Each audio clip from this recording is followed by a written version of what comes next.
No Jornal Gente, a gente vai para a rua, não é? Por isso que o Pedro Campos hoje está na Estação Paraíso do metrô de São Paulo, para trazer para todo o nosso público como funciona esse metrô, que é o maior da América Latina, uma operação ultra complexa, precisa, que envolve milhares de pessoas todos os dias para transportar milhões. Pedro Campos, o que você vai contar para a gente agora, Pedro?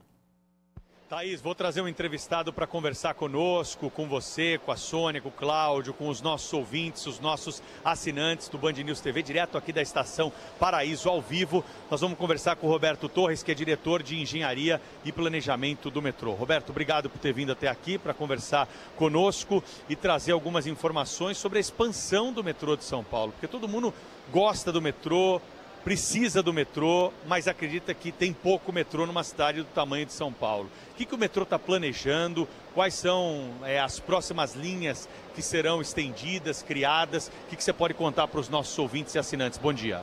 Bom dia, Pedro. Bom dia aos colegas de estúdio e aos ouvintes do Jornal Gente. Bom, o metrô está com um cenário bastante agressivo de expansão das linhas.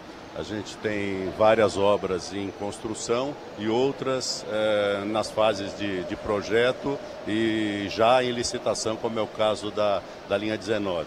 Para vocês terem uma ideia de grandeza, a gente deve crescer aí em torno de 180 quilômetros num cenário aí dos próximos 15 anos. O metrô hoje tem 104 quilômetros, a gente deve chegar em torno de 280 aí para 2040, tá?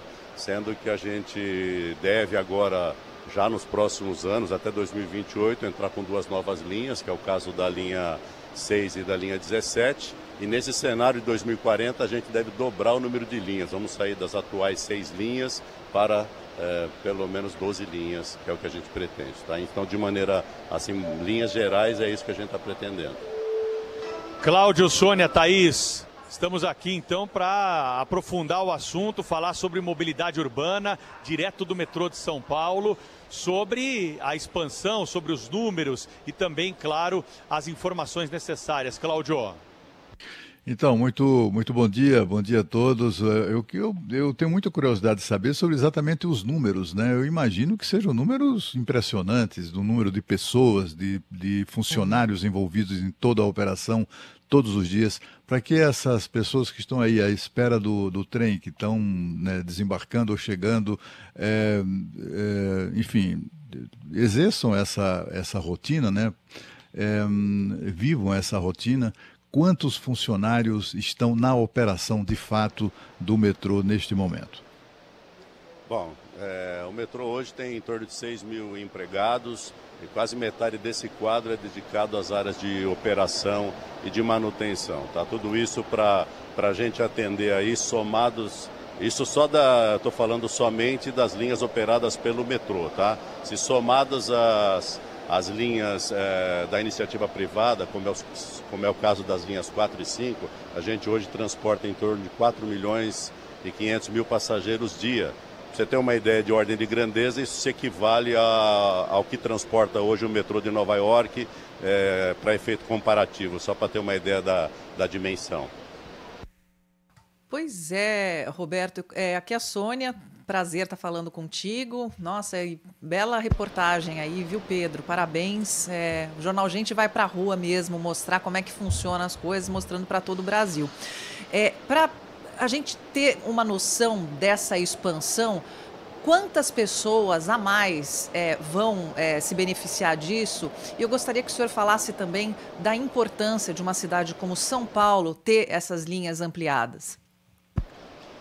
Bacana, ótima pergunta. Bom, só para você ter uma ideia, a gente está falando aqui de obras que já estão em construção e obras que a gente está ou em fase de projeto ou em fase de licitação, tá?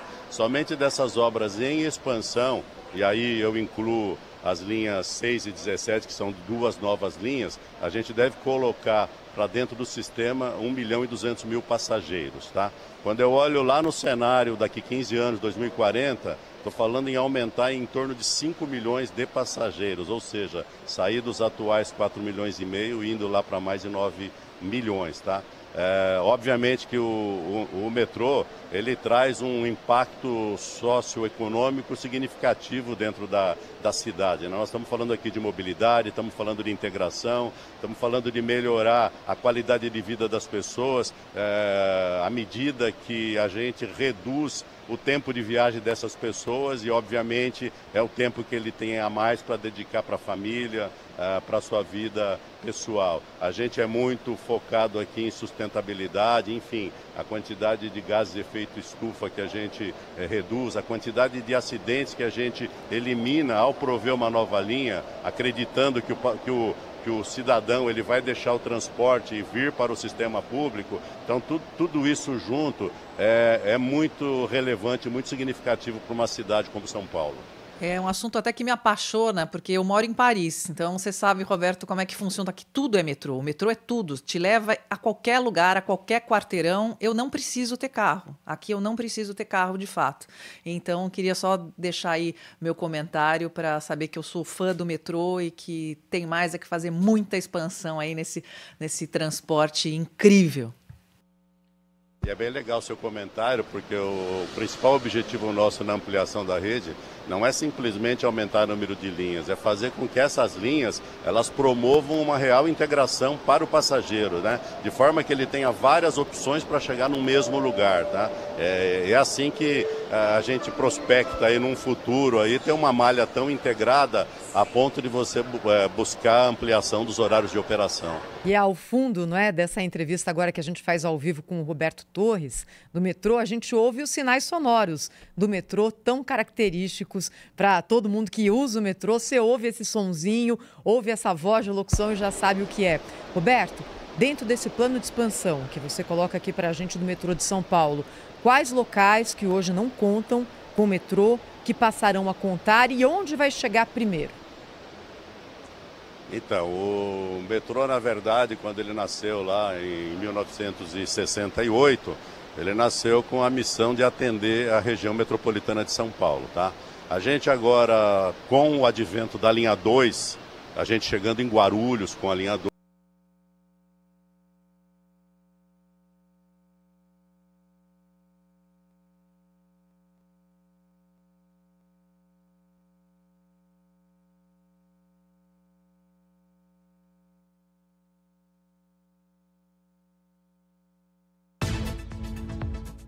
a linha 22, que vai interligar a linha operacional, a linha 2, e vai levar o transporte cruzando lá os municípios de Carapicuíba, de Osasco, chegando até Cotia.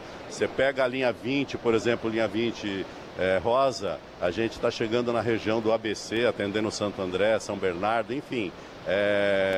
Esse é o propósito nosso, né? Atender a região metropolitana como um todo e integrar os vários modais de transporte.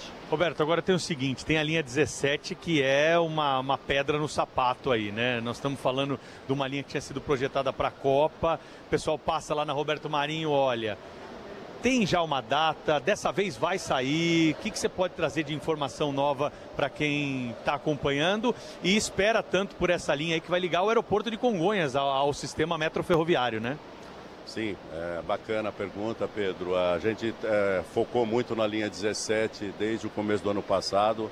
O próprio governador trouxe isso como uma das suas principais metas de governo e a gente tem trabalhado forte para concluir essa linha no primeiro semestre do ano que vem. Ao final desse ano a gente deve estar com toda a obra concluída, ou seja, as estações prontas, os sistemas implantados, os primeiros trens já para iniciar a operação no ano que vem aqui, já testados, dependendo somente de uma carta de liberação de segurança, que quem faz é uma das nossas contratadas, que é responsável pelo sistema de sinalização, tá? Então, a nossa expectativa é que até o final do primeiro semestre do ano que vem estejamos com a linha 17 em operação. São 8 estações. Aeroporto de Congonhas até a Marginal Pinheiros. Isso, exatamente. A primeira linha de metrô onde a gente vai conseguir levar um passageiro até dentro do aeroporto de Congonhas. Parece alguma coisa simples, mas imagina um passageiro que pode pegar um trem, por exemplo, pela linha 8, lá na região de Itapevi, e fazer com que esse passageiro chegue dentro do aeroporto de Congonhas. Ou alguém que pegue lá no extremo leste, lá, por exemplo, na linha 3 ou mesmo na linha 15, consegue fazer as suas integrações e chegar até o aeroporto de Congonhas, tá?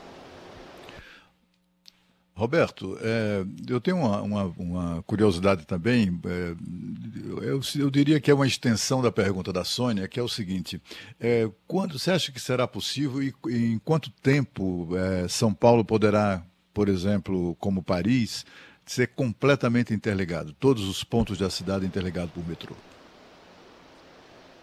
A gente, na verdade, recentemente, como eu disse anteriormente, a gente está prevendo num cenário para 2040 crescer em torno de 180 quilômetros, levando essa malha para 280 quilômetros. A gente recentemente, não sei se vocês acompanharam, acredito que sim, a gente divulgou uma nova pesquisa Origem e Destino, tá? A pesquisa Origem e Destino, ela é a base inicial para toda ampliação de uma rede, tá? A partir dessa pesquisa, a gente consegue perceber as motivações de viagem de cada um dos passageiros e qual é o modo atual de viagem hoje, tá? Com esses números, com essas informações, a gente consegue fazer simulação de rede, que é o que estamos fazendo agora, tá? Então, uma nova simulação de rede vai contribuir para um planejamento integrado de transportes, tá? Hoje a gente tem um planejamento para 2040, a gente já está trabalhando para um planejamento para 2050, que provavelmente levará em conta essa nova simulação de rede oriunda dessa pesquisa OD.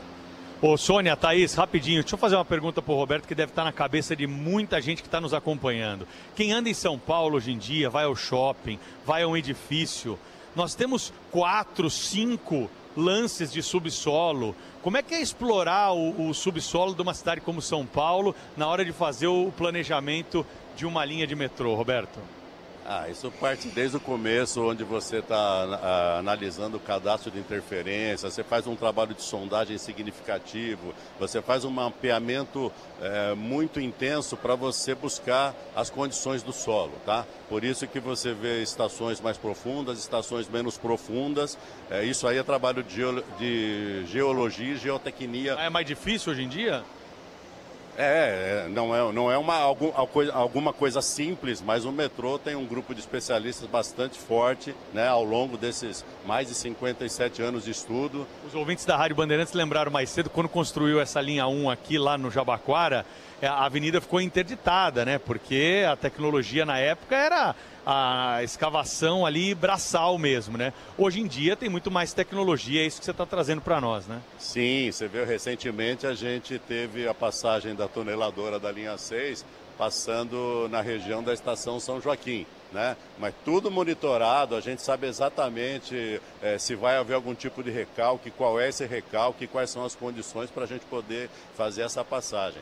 A gente imagina aí que o ano que vem, com o advento da linha 19, a gente deve ter aí num determinado momento pelo menos 7 tuneladoras escavando simultaneamente aqui em São Paulo, algo jamais visto. E um número que tende a crescer à medida que a gente vai trabalhar nesses 180 quilômetros que eu falei anteriormente.